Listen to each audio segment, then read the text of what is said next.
You know, when we think about history's biggest disasters, we usually picture massive armies clashing or empires at war. It's always an us versus them story. But what if some of the most tragic, most devastating catastrophes weren't caused by an enemy at all? It's a pretty unsettling thought, isn't it? The idea that sometimes, whether it's through sheer chaos, blind faith, or just mind-boggling incompetence, we end up being our own worst enemy. And that's exactly what we're going to explore. We're going to break down 3 incredible moments in history where things went spectacularly wrong, not because of some invading force, but because of the decisions people made themselves. Let's get into it. All right, first up, we have what might be the most bizarre and tragic friendly fire incident in the history of warfare. It's called the Battle of Karánsebes.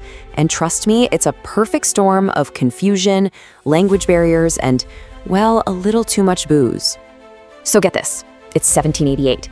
A massive Austrian army, 100,000 strong, is looking for the Ottoman army. A group of scouts goes ahead, crosses a river, and finds no enemy. But they do find some locals selling schnapps, so naturally a party breaks out. But then, more soldiers show up, they want in on the drinks, an argument starts, and someone fires a shot. In the dark, in the confusion, someone screams Turks, and just like that, absolute chaos erupts as soldiers start running back towards their own camp. And this is where a bad situation becomes a complete catastrophe. See, the Austrian army was made up of people from all over. Germans, Serbs, Croats, you name it.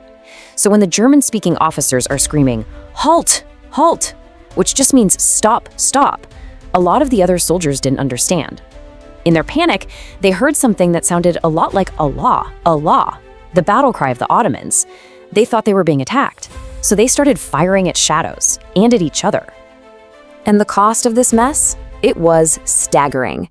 An Austrian general, convinced his camp was under a full-scale assault, actually ordered his artillery to fire on his own men. By the time the real Ottoman army showed up 2 days later, they basically found the job was already done for them. The Austrians had defeated themselves, with over 1,000 soldiers wounded. The Ottomans took the town without even having to fight. But here's the thing. Self-destruction isn't always messy and chaotic like that. Sometimes it's incredibly orderly. It comes from following a charismatic leader or a powerful idea with a faith that is absolute, but absolutely wrong. So imagine you're in South Africa in 1856. A teenage Xhosa girl, her name was Nongawus, comes forward with this incredible prophecy. She says the spirits of the ancestors have spoken to her. They promised that if the Xhosa people made a huge sacrifice, destroying everything they owned, a new world would be born.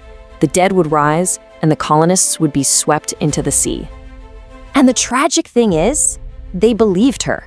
Filled with a desperate hope, the Xhosa people did exactly as the prophecy commanded. They slaughtered nearly 500,000 of their cattle, which was their main source of food and wealth. They burned their crops. They waited. But the miracle never happened. The ancestors didn't return. Instead, a horrific famine tore through the land, killing tens of thousands and shattering the Xhosa people, which the British then used to seize even more of their land. But prophets don't always speak of spirits. In the 20th century Soviet Union, a different kind of prophet rose to power. This one wore a lab coat. His name was Trofim Lysenko, and the faith he demanded was just as deadly. So Lysenko basically threw out all of modern genetics, the proven science of how genes pass traits from one generation to the next. Instead, he pushed this completely bogus theory that traits an organism picks up during its life can be passed on. For example, he claimed that if you just exposed seeds to cold, their children would just magically be born resisting to the cold. It was nonsense, but it promised quick, revolutionary results. And that's exactly what the Soviet government wanted to hear. And the results were horrifying. With the full backing of Stalin, Lysenko became a scientific dictator. Actual geneticists were arrested, sent to labor camps, some even died there. His bizarre farming ideas were forced upon the entire country, like planting seeds ridiculously close together, because he believed plants of the same class wouldn't compete with each other. This led to massive crop failures and helped cause famines that killed millions of people, not just in the Soviet Union, but later in China too. All because a nation put its faith in a false scientific prophet. Okay, for our last story, we're shifting gears completely. This disaster wasn't caused by panic or faith. It was caused by something much colder, much more ordinary: bureaucracy. This is the story of the partition of India, a catastrophe created by a line drawn on a map in a crazy rush. Just look at that number.